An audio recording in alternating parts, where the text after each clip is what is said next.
Good morning. This is Kathy Weymouth from Tune the Temple. And I just want to follow up on the video that I put up on YouTube last week and sent to my email list. I talked about giving yourself permission like Willa gives herself permission. If you haven't watched those videos yet, I just really want to encourage you to do so. You might want to pause this one and go watch last week's video. So it was called, Do You Need Permission? Take Advice from Willa. And the date was February 29th, 2024. Okay. So I was inspired by this 2-year-old that, sometimes we need to give ourselves permission to do things. And today's video is going to be a follow-up on how do you give yourself permission, especially if it's something really hard for you. And so I just wanted to brainstorm and encourage you that you can work through this, and hopefully you can give yourself permission to do things that are really important to you, that have a lot of value and a lot of importance, something you really desire or something you really need to do to take care of yourself. Okay, so Willa was so cute because she just basically, when asked by her dad, did you ask anyone? And he was referring to her going into her mother's purse and grabbing her mom's lipstick and phone and then putting on the lipstick. So her dad just said, did you ask anyone? And she said, I asked myself. And it just really encouraged me that, you know what, if a 2-year-old, of course 2-year-olds can be pretty independent, but maybe we need to relearn things we unlearned when we were 2. We need to relearn how to say no to some situations and people. And we also need to relearn how to give ourselves permission and ask ourselves the consent, the freedom, the authority to do something. That's what permission is. Okay, so I want to just brainstorm. How do you do that if you're really struggling? If you're a person that's a people pleaser, if you are someone who's in an abusive situation and you just don't feel that you know how to put boundaries up or how to leave that relationship. Well, how do you do this? Okay, so I want to just say, number one, grab a pencil. Pause my video, grab a pencil, and come back. So how do you give yourself permission? Number one, I think it really starts with a foundation of understanding that you are valuing yourself. I value myself as a created being, created by God, created to have a purpose and to live this life on this earth. So I have value. And some people need to just start there and to build up your value that you have as a unique created person. And every person has value, and that includes you. And maybe you haven't valued yourself. So start there. Start by building up your value. And you could do it by speaking to yourself in the mirror. And you could do it by journaling, and it may take you a series of times and practicing and reminding yourself that you have value before it starts to sink in, especially if you were raised in a situation where you didn't have any value. So this could take some time, but I just want to encourage you to start with a foundation of knowing you have value. Okay, that's number one. Excuse me. Number two, I want you to validate that your needs are important. Okay? I talk about this a lot. Someone else's needs may be seeming more important to you, especially if you are a caregiver and you love to take care of people and you love to meet needs. Then those other needs out there, the ones that are out there, are so important to you. But you know what? The ones that are in here are just as important as other people's needs. Your needs are just as important. Okay. Valid, legitimate needs are important. So you need to validate that. Again, you could speak in a mirror, you could journal, you could remind yourself over and over that your needs and your desires are important. Okay.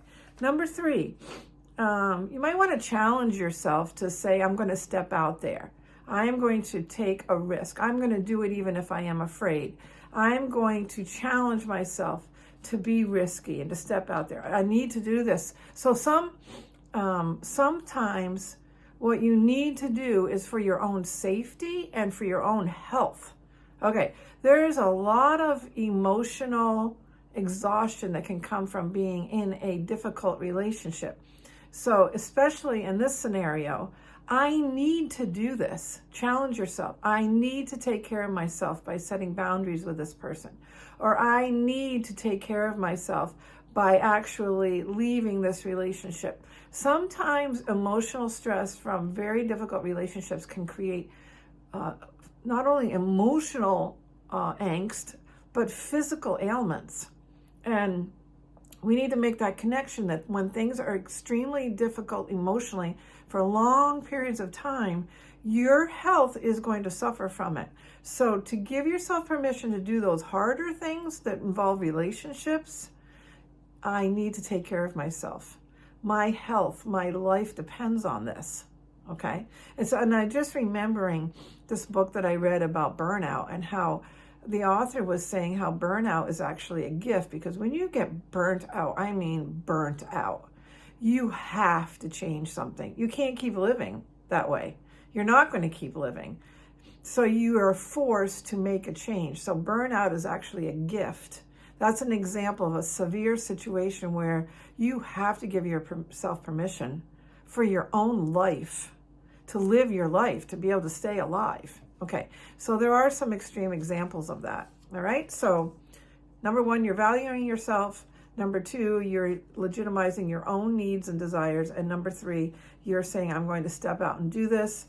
And especially if it involves needing to take care of yourself, like these examples I just gave. Okay, so number four, what about looking at your I can't? So I can't go on a cruise vacation. I don't have the money for that. Or I can't quit my job and start a new career because I'm not going to have any income if I do that.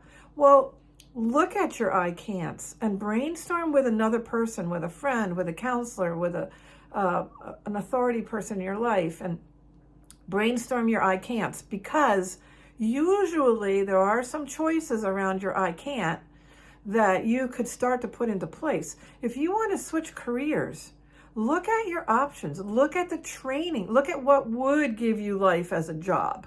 And what do you need to do to get trained in order to be able to take on that new career? It might take you a couple of years to actually be ready to leave one job to step into a new career because of the training that you need to do or the saving of money that you need to do in that time frame. So take a really good look at your I can'ts, okay?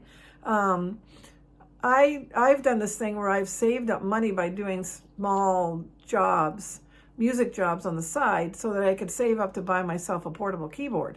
And that took me a couple of years, I think, but I saved up the money and I was able to buy it. And I'm laughing because this keyboard, Yamaha keyboard that I bought in the 90s, I am now playing it regularly in a band. The same keyboard. It has been used for all these years, not continually, but off and on, and now I'm playing regularly. So sometimes you have to save up and you have to plan for your I can'ts, or I can't afford, or I can't do that, okay?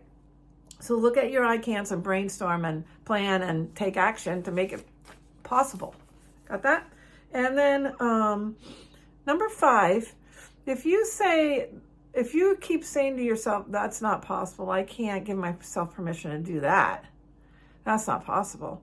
I just want to really encourage you, like, if you keep running across your, it's not possible, keep your goal in mind, keep your desire in mind, keep your eyes focused on where you want to end up. And something I learned this week is keep yourself reminded of the positive things that are going to be coming. Okay, so when you think something's not possible, or if it's not going to happen, or it's taking forever, just say, you know, if I keep at this, it will be possible. And keep your eyes on the goal. Okay, and then let's see, I had another one jotted down. Oh yes, number 6, very important.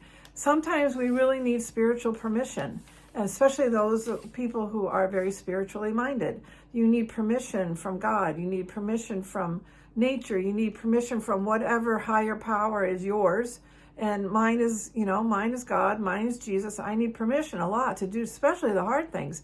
And when I feel that I'm getting divine permission, whoa, that really settles me down and opens a door for me in a way that never would have happened otherwise. So that's my number 6, seek spiritual permission.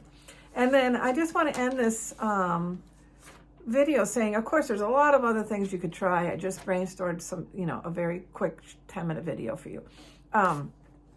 And I want to end by, remember what Willa said in the potato chip video. Willa's videos that I'm talking about, this 2-year-old, they are in last week's video in the description underneath the video on YouTube.